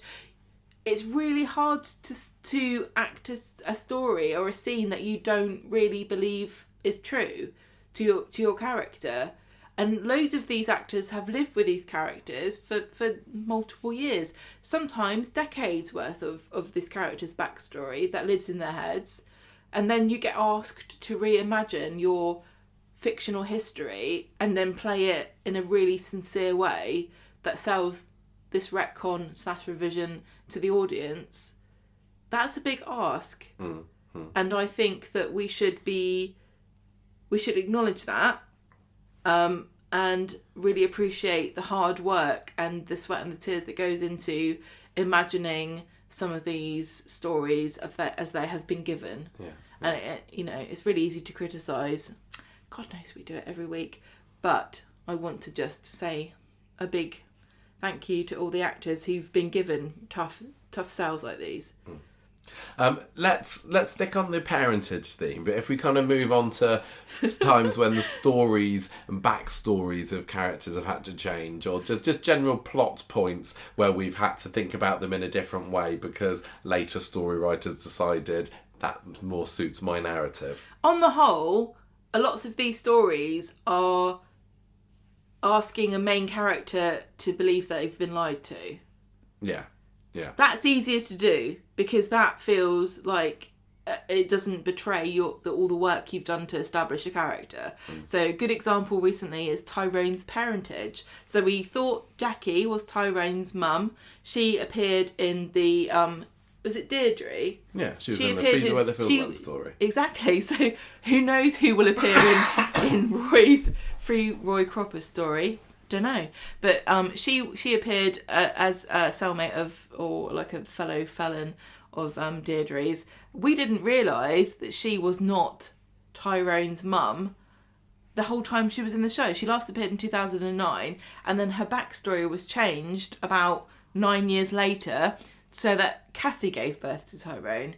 Evelyn left him on a police station doorstep, and Jackie took him in and raised him as her own. So this whole time, she's been acting like she's his mum, but Tyrone had no way of knowing, so it wasn't really a betrayal of his character that he was as shocked as the viewers were to discover this wasn't true. Yeah, but it was a bit of a betrayal for Margie Clark though, because she played Jackie Dobbs as genuinely as you could. That I'm your son. I've dragged you up. Mum. I sacrificed my life for you because they didn't have the best of relationships. Listen, and now, you can. At the end of the day, it's like, actually, no, I just found you on a step. You can sacrifice your life to a baby that you didn't. Yeah, of course, give birth to. I mean, can I just point out to you that this is what many men do? Yes, of course, but I think that it was definitely originally written that she was the birth mum, and there plenty of opportunities could have arisen on the times when she and Tyrone were falling out for her to have said, you know what, I'm not even your real mum. But does that not give her a bit more integrity as an adoptive mother to have never thrown that in his face? Because this is one of Jackie isn't the kind of character who has integrity, so that just adds to the retconniness of it. I know, but this is one of the things about soaps is that they do love to throw adoptive families under the bus in the pursuit of dramatic scenes. I really, really love everything to do with Evelyn, and I'm so glad she's part of the show now. But why they couldn't have had Evelyn just be Jackie's mum, I don't know, because I think when they brought Maureen Lipman in the show, there was no idea then that they were actually going to bring Cassie into it 5 years down the line. And I'm enjoying Claire Sweeney on the show. Claire Sweeney's been fantastic, but her and Maureen Lipman are great as Cassie and Evelyn. For my headcanon of how things worked out, I'd have preferred it if they'd have sidestepped what they've created here and just said, no, Evelyn is Tyrone's maternal grandmother, and then just run with it that way. It's a retcon. It does irk me. I mean, it's not a retcon, it's a revision. They're all revisions. Apart from, I think they're all revisions apart from Jack Tilsley, Jack and Arthur Tilsley. Sorry. This is fine. I suppose we don't need to say whether they are or they aren't. It's just how much they bug us. I think the thing is the colloquial use of the word retcon doesn't really consider the difference between a revision and a retcon. No. And I'm perfectly happy for people, I just want to make this clear too, perfectly happy for you to use them interchangeably, because God knows I do. But, because this is a very nerdy podcast, we're going to be more specific. Do you want to say about the next one? So Billy's part in Susan's death, because we know Susan Barlow, who is Ken's daughter. Yeah. She died off screen in a car crash in 2001. So we know that happened. The character had been in the show for a little bit, but then she just dies. Bringing in her unterminated son, Adam. That's right. But in 2017, dear old sainted Billy Mayhew, now the Archdeacon of Weatherfield, confesses because he thinks he's going to die. He got stabbed in the leg, didn't he? Do you remember? By a little, it's like a pendant or something. Don't say little. It was. Significant enough to cause almost fatal damage. Stabbed him in a bad part. He tells Peter that he had a rough he had a rough past. Maybe he was hanging out with the wrong guys. He was in a getaway car and they were escaping the scene of a crime and they forced Susan's car off of the road and he didn't realise, maybe, but now he's worked it out that they were responsible for her death. I can't remember at the time whether we were supposed to believe that Billy knew all along and had just been keeping quiet about it, or whether he'd found out about it since. No, I can't remember either. I've got a feeling it was the former and that he's just not said anything and this was his big confession and he'd known all along. Which makes it worse because he had many years where he could have said something or even just looked a little bit guilty or shifty around the rest of the Barlow clan, but he didn't. I've firmly established on the show that I'd love a good deathbed confession, but I also don't know how realistic they are. Like, when I'm dying, I'm not sure if I'm going to tell certain people that I thought their hairstyles were bad and that they have bad breath. But anyway, that's what Billy decided to do. He hadn't shown any shiftiness around Peter before this, but anyway. Did that one bother you? Going back and recontextualising. And this was an off-screen event as well. We didn't see Susan's car crash at all. We saw her get in the car with Adam up in Scotland, and the next thing we know, I think it's Peter telling everyone in the pub that his sister's had a car crash and she's dead. So it was certainly nothing that we had to say, but when we saw it, there was nobody looking like Dan Brocklebank there. No, but I think true. the coincidence... It's very coincidental. It was to facilitate his, Peter, punishing him and then him going on drugs. Yeah, well, it was led to the whole cliff drop story, didn't it, of that Christmas. Now, as a revision goes, I don't feel like this was worth it because, I mean, we know your great aunt Valerie didn't like this. She sent us clippings in the post to complain about Billy's taking drugs in the church. I don't feel like it added to a rich tapestry that makes Billy who he is today. Well, it's also been kind of forgotten about since, hasn't it? Like, I don't feel that any of the Barlows bear any kind of grudge towards Billy whatsoever. And Billy hasn't taken this, I mean, I know he was on drugs it was insinuated he was druggy when he was younger. Yeah. And then he relapsed and started taking drugs again in the church. And you'd think that it might come up with Paul. Now he's facing his MND diagnosis and he has painkillers and he's talking about pain and drugs and medication and he's got these pills. None of it's tempting Billy. None of it's making him remember what it was like to be a drug addict.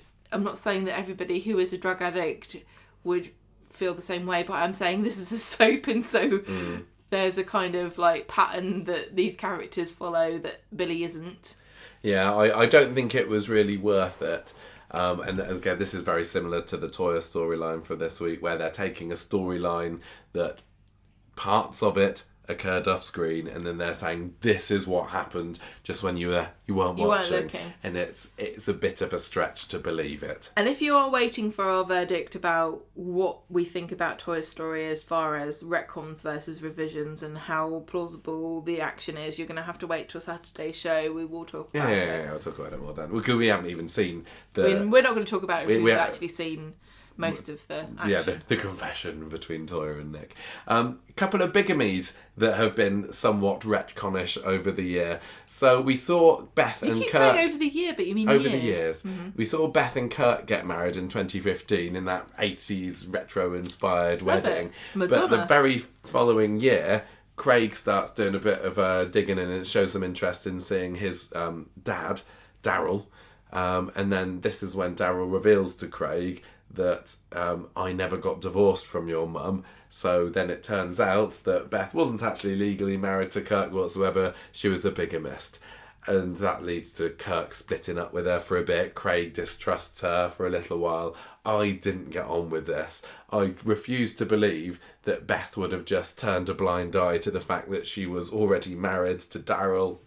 You can't just hope that a wedding goes away.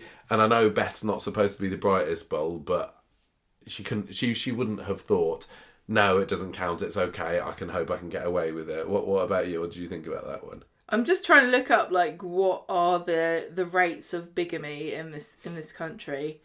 We're not going to talk about religious reasons why he might do this, but this is very specific because this is the first one I've got. In Leicester, in the year of 2021, how many cases of bigamy do you think there were? 3. 58. What? Wow. So bigamy is a little bit more rampant than I might expect. Bigamy's back and it's bigger than ever. How did you find this whole story of Beth actually being married to someone else before she married Kirk? I don't like bigamy storylines because I think they're silly. They're always based on like a technicality of law. It kind of like insinuates that the person who wants to get married has no regard whatsoever for the legal ramifications of marriage, but equally wants to get married again. Like, why would you? I don't understand why you would disregard something and then also really, really want to do it again. She just loved her Kirky. I didn't like it. It just reminds me a little bit. Okay, right. This is what it reminds me of the puppy farming story, where it's like you didn't tick a box on a form and pay the council a certain amount of money, so therefore you're doing something illegal. Like, it's fine. It's not real. It's like surely a marriage is like as real as you believe it to be between the couple. That's what I think. This is why I don't agree with the idea that only certain religions are allowed to legally get married in a religious ceremony in this country. I think we should broaden it to any religious ceremony is a legally binding marriage. You know?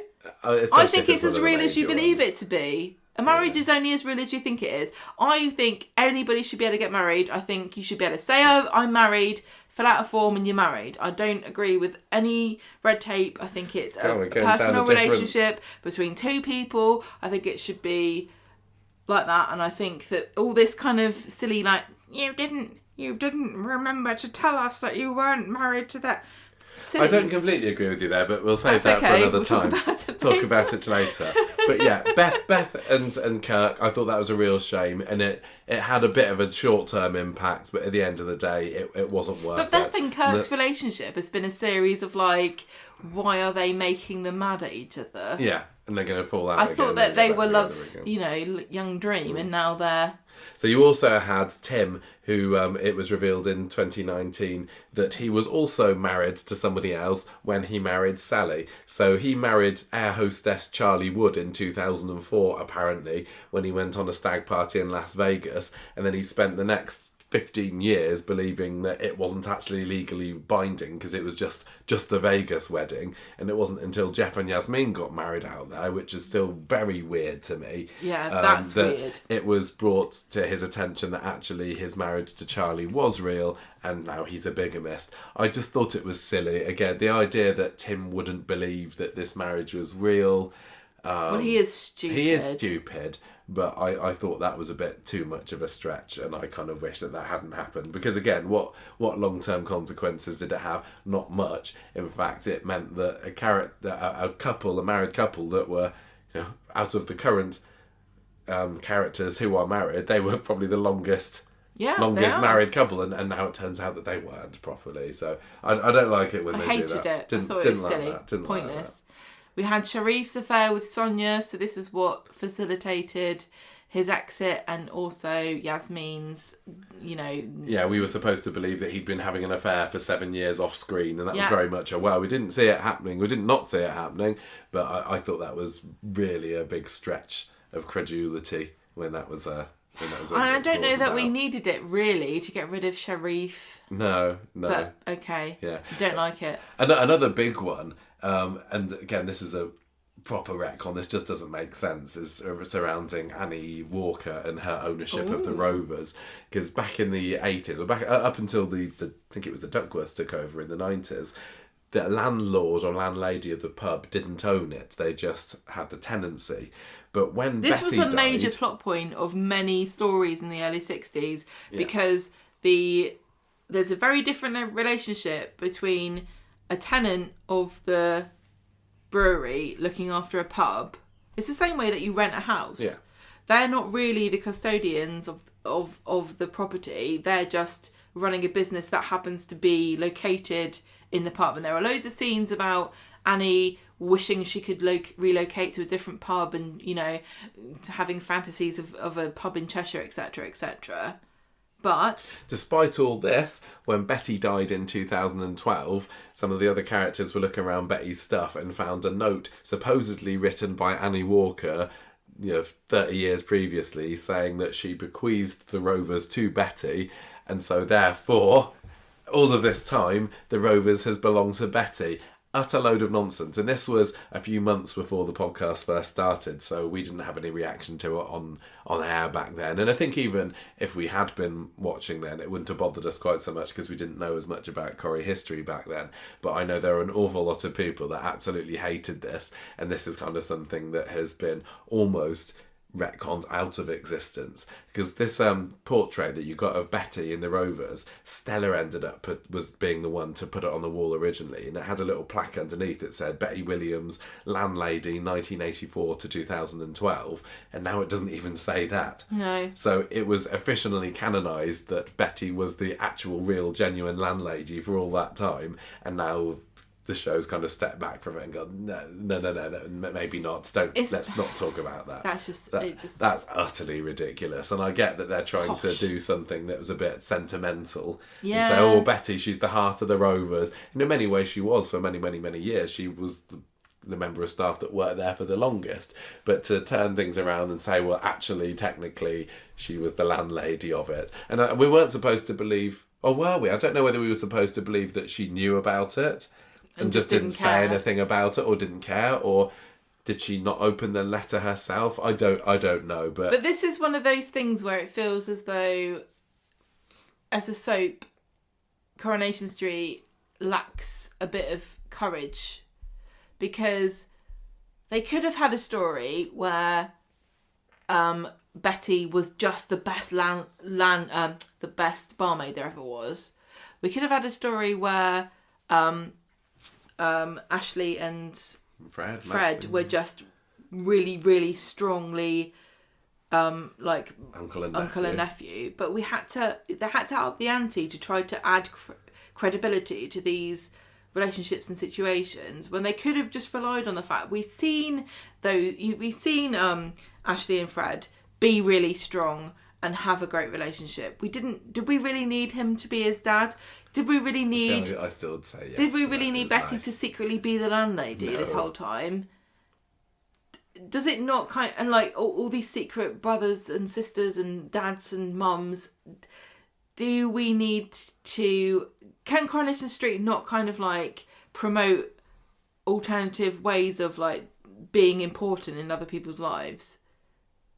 That's what kind of I get stuck on. Do you see what I'm saying? Yeah.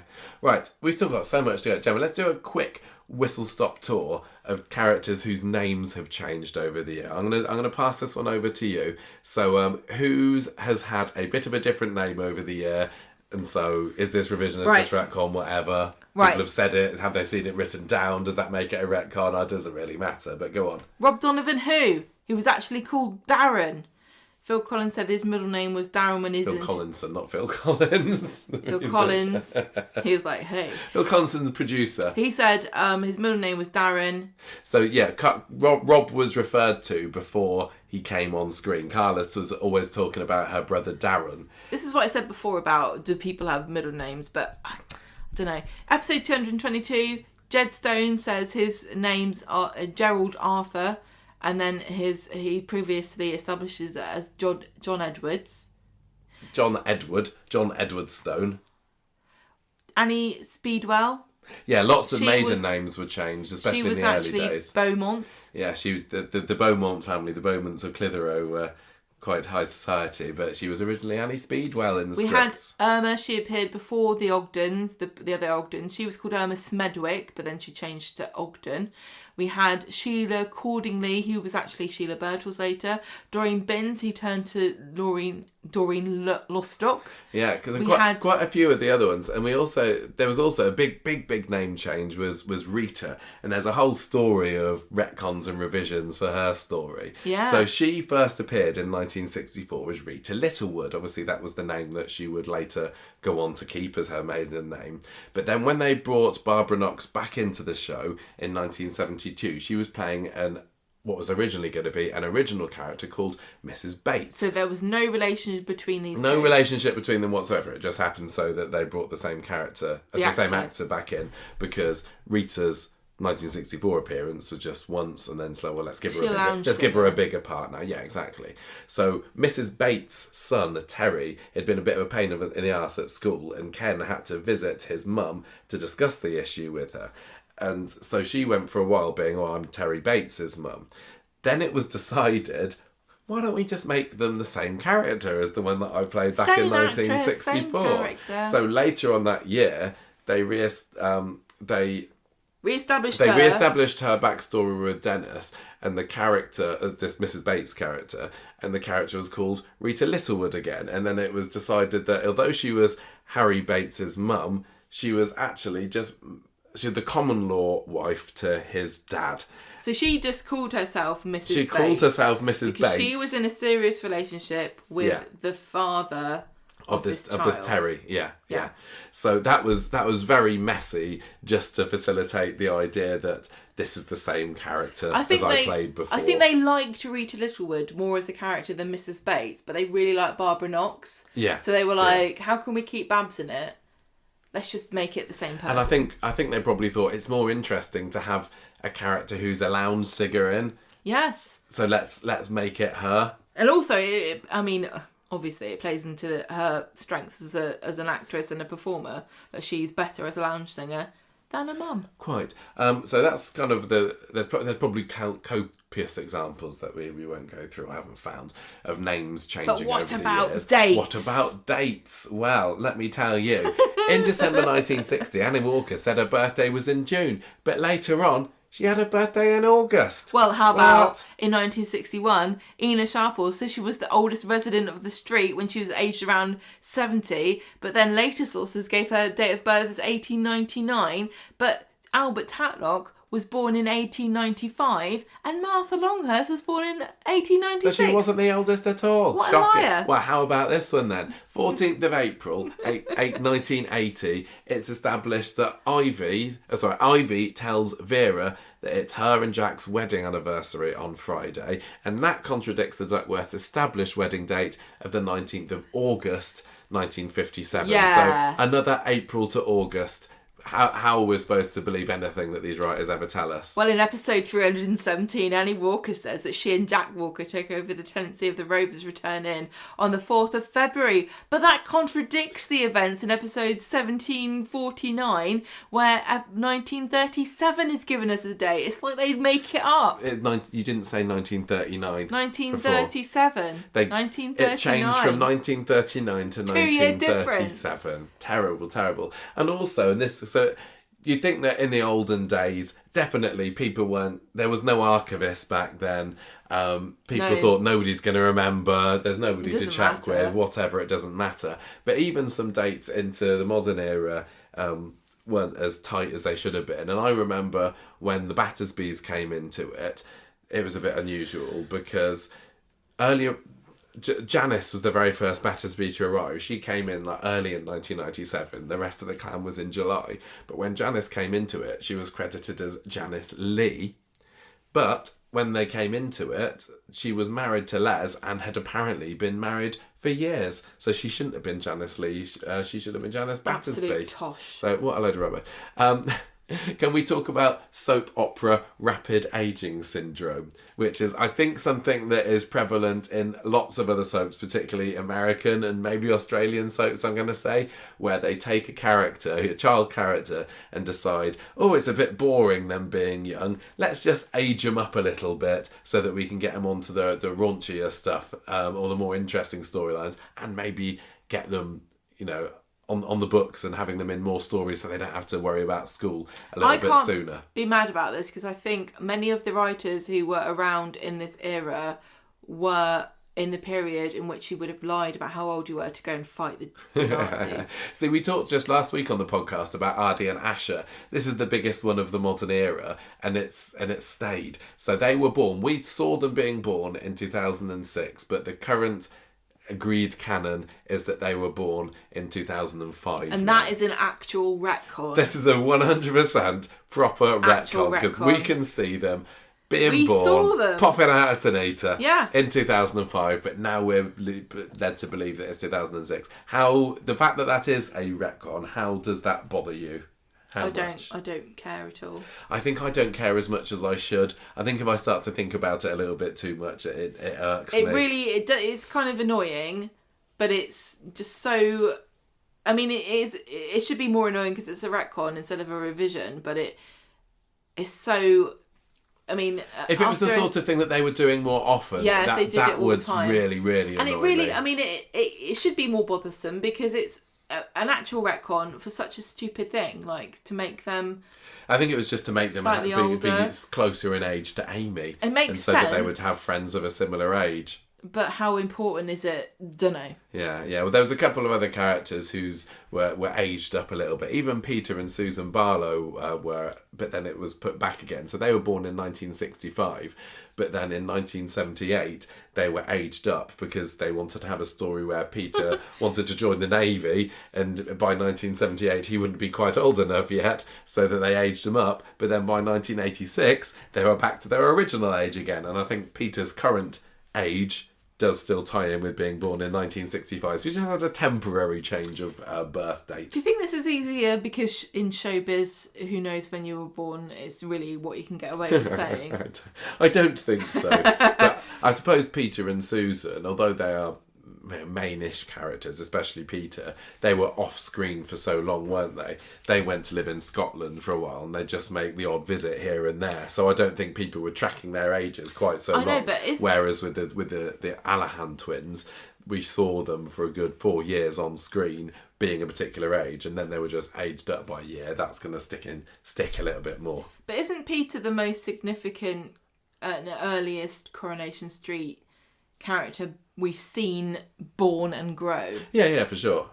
Which is why I'm glad that they've at least put him back to the original date now. I mean, I know we always talk about Ken Barlow and we love William Roach and we hope he's around for many, many years from now. And Chris Gascoigne's obviously left as Peter and hopefully he might come back in the future. But really, Peter is maybe the stealth most significant other character. Interesting theory. I think I'm right. Mm-hmm. Okay. Well, doesn't matter anyway. He's back to his normal age. But that's a good thing to consider. Who would you consider to be the most important Coronation Street character if you disregard, and why would you, Ken Barlow? And finally, we also had Mark Redman. So this was another one of Mike's children. So he was born in 1983.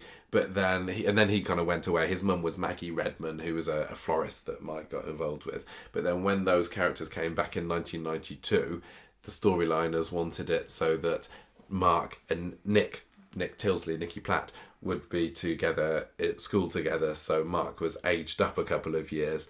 And then he'd even appeared the previous year, played by another actor, and he was definitely 8 then, but the next year he was 10. So again, not as major a character, so maybe it doesn't matter as much, but it's the sort of thing, like I said, if there was going to happen again and again and again, that would bug me more. But Michael, who would want to be older when you could be younger? Dennis Tanner was aged down by 4 years at some point. He said he was 22 in episodes 11 and 40, but then later on they established his date of birth as 1942, which made him 4 years younger than he appeared in the pilot. And Ken's year of birth was changed from 1937 to 1939 at some point, because Raquel referred to the 1970. No. So it was she referred to the old in 1993, one. And then at some point. Originally, he was born in 1937. Then it became 1939. But then when it was referred to again in 1993 by Raquel, she used the 1937 date. So I think that was probably a bit of a blip there.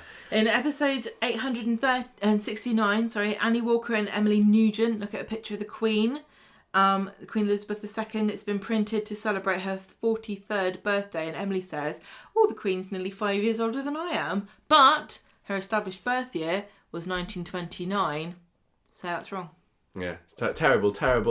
Okay, what about, here's some Dead or Alive next segment. So Florrie Lindley, who owned the corner shop at the beginning of the show, so She there was the living status of her husband was changed a little bit over the course of the show. Although this one was explained in scripts, I suppose, but I thought it was kind of interesting.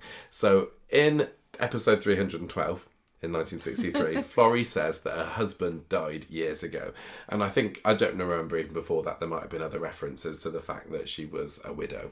But in 1965, he turned up on the street for a 10-episode story. So back from the dead, Florrie Lindley's husband.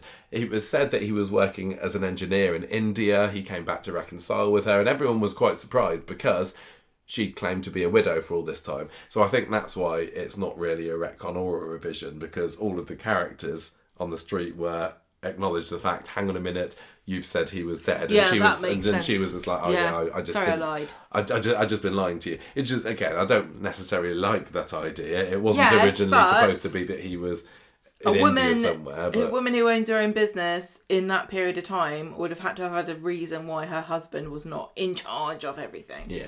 So that makes sense. In episode 25 of the show, Ivan Chevesky says to Annie Walker that a jumper that he's wearing was sent from Poland by his mum, but that then contradicted the later established fact that she committed suicide when Ivan was a teenager. So how did she send that jumper then? Corrie? Ken's grandma Nancy, who was an early battle axe of Coronation Street back in the early 60s, she said that she'd been a widow for 4 years, but it was later established that her husband George was killed in action in the war in 1916. The first war. What a liar. First World War, not even the second one. And then you can't talk about characters, are they alive or dead or what, without mentioning Mary's mum. No. Who's possibly one of the most spoken about but never seen characters on Coronation Street. And I don't know whether the show can decide or not whether Mary's mum is alive or not. We've spoken before about whether we think she should appear as a character. Well, we saw Mary and Norris go off to her mum's funeral back in, 2008, 2009, I think it was. But then after that, she said, oh, actually, my mum's alive. And it was established by other characters other than Mary, I think, that Mary's mum was actually alive. So are we supposed to forget that this funeral existed? Well, Norris is dead now, so dead men tell no tales. Well, exactly. But Norris went to the funeral of somebody who was later established to be alive. That really doesn't make sense. Helen Nugent says, the archivist we mentioned previously, she's probably just trying to get attention. She's a fantasist, and that's definitely true. I don't know whether that quite fits for Norris, though. A few other little details. We're just banging through all of these now. In episode 16, Ina was said to not be a member of the Glad Tidings Mission Hall. Lies. But she was. In 1903, the episode that is, not the year, Audrey describes Gail's father as a gambler who made a promise of marriage that he didn't live up to. And she says that they lived with his parents. That was completely thrown out of the window when Ted came up on the scene later on. In episode 569, Annie says that Lucille Hewitt has got 6 O levels, but then earlier on she only had 5. Maybe she got another one. Maybe. Even though Ken said that he visited Denise and Daniel in 2011, that was supposed to be when Daniel was raising himself. Yeah, Remember that's that a bit of an awkward... bit of his backstory. It's like Ken seemed to go off to visit family members, but forget who was and wasn't there, because he visited Susan all this time, I and think Adam he just wasn't there. And he just goes and gets completely drunk and blacks out and doesn't know what happened. Wouldn't surprise me. When Ray Langton came into the show for the final time in 2005, after leaving for Holland in the late 70s, he said, I've been in Holland all that time, but if you watch the Corrie spin-off video, Viva Las Vegas, you'll have seen that he was actually there. He was working over in Vegas, wasn't he? Wasn't in Holland at all. No. And who can forget the time in 2015 when Kevin Webster said, I couldn't possibly imagine what it was like to have lost a child, even though he had done himself. Even though poor little, Jake Webster was died at birth. This was the following year acknowledged to be a script error, and Kevin, I think, mentions in a script in the following year, I did have a son who died. That's definitely different. A script error is a bit different from a retcon and a revision, because it is just a mistake that maybe a certain wording evokes a meaning that you had not meant. Yeah, exactly. I didn't mind too much about that, but I remember the internet getting quite het up about the whole thing. And finally, and this is probably what everyone's been waiting for, isn't it? What? Fake to mention. Katie. Yeah, fakey. This was Jim's... This was teased as a retcon or revision, but then turned out that it wasn't one at all. So Jim and Liz had a baby that was stillborn. No. She died a few days after. Okay. Birth. Yeah. Yes. Very, very sad. That was the making of the McDonald's. This was how they managed to worm their way into the hearts of the viewers, because they weren't a very popular family before this, but Liz did such a great job of making everyone empathise with her that it really put everyone on their side. But it turns out that Jim decided to use this against his ex-wife when he got Hannah, the evil Australian, to pretend to be Katie, who was the dead child. Swapped at birth. So we grew up in Australia. Initially believed that this was a retcon and that Katie hadn't died and that Jim had somehow found her in later years. But it turns out that Jim and Hannah were just pretending that she was Big Katie. old scam. And they were dating each other, and it was all just a way to extort money from Liz. And Still not the best of stories. It's not a great story, but this is an example of why spoilers and knowing about what the story is, what you think it's going to be, might not necessarily give you the full picture of what will actually happen, and maybe you should reserve judgment on some things. This is why we don't like doing spoilers on the show, because it doesn't always really. There's lots of misdirection. There's lots of spoilers and false information and half-heard plot lines by people that shouldn't really be. I can already think of times when I've ranted about things that I think are going to happen, and it turns out that it doesn't. I know I said that was the end, but I also wanted to ask: do you think that? To me. Yeah. When sets change. Oh, is that a retcon? I mean, the Rovers, we've spoken about many times before, has expanded and shrunk numerous times over the years. Just recently, the kitchen in the Rovers became much, much grander than how we'd seen it for the many years before then, although I think still not quite as big as it had been in the early 90s when they had the tarantula story in there. Is that a type of retcon? That is actually a retcon. Because you see it on screen one way, and then later on it's a different way. The fact that the snug used to be this massive function room off the side of the Rovers. The select, massive function room off the side of the Rovers. They have a fire in the mid-80s, and now it's not there, but there's no space where it could have existed. And even if you think about the layout, it goes into Ken's house. Yeah. But even the layout of the pub from the front, if you stand outside the pub, there's no way that room could have ever fit in there. Even now, there's no way that the kitchen or the back room of the Rovers could fit into the shell of the what's it called? The land. Yeah, there's far more geographical retcons than there are, just the existence of Rosamond Street and where that is. The fact that for many years Rosamond Street was one of the main thoroughfares of Weatherfield, and you could see looking under the arch how it stretched off into the distance, and now it's nothing. You could walk it in a minute, 30 seconds. And there's somehow like a 19 Rosamond Street, even though there's only about 3 other addresses that are there. And also, how do cars get fast enough down Rosamond Street to knock people over and kill them? Doesn't make any sense. How do people physically fit into most of these houses? Where are the bedrooms and the beds? I think we're stretching what counts as a retcon or a revision, though. Those are more retcons than anything else, because we've seen with our eyes, we know that Sean was living in the same house as Dylan and Eileen and George and Todd, but these are supposedly 2, maximum 3 bedroom terraced houses. Makes no sense. Lots about Corrie doesn't make sense, but sometimes you just have to say, roll with it. oh well, let's go along with it and enjoy the ride, and hopefully we'll get some cracking performances from the actors who can convince us that it was like this all along. Yes. I'm really glad that Corrie's not like some of those soaps across the seas who are happy to retcon willy-nilly just to serve the purpose of the plot. On the whole, Corrie's been going 63, 64 years, and the kind of things that we've been talking about this evening are so rare. The fact and that there are sometimes you also just have to say whatever. Very few actual retcons that you can say that I saw that didn't happen. Yeah. There are loads of few revisions that kind of like you feel like, nah, I'm not really sure that was true. It's like I wouldn't believe that is true. And that's still just a perfectly valid feeling to have. Oh, yeah, definitely. I don't believe that would really have happened. There's certainly many things where I think that about.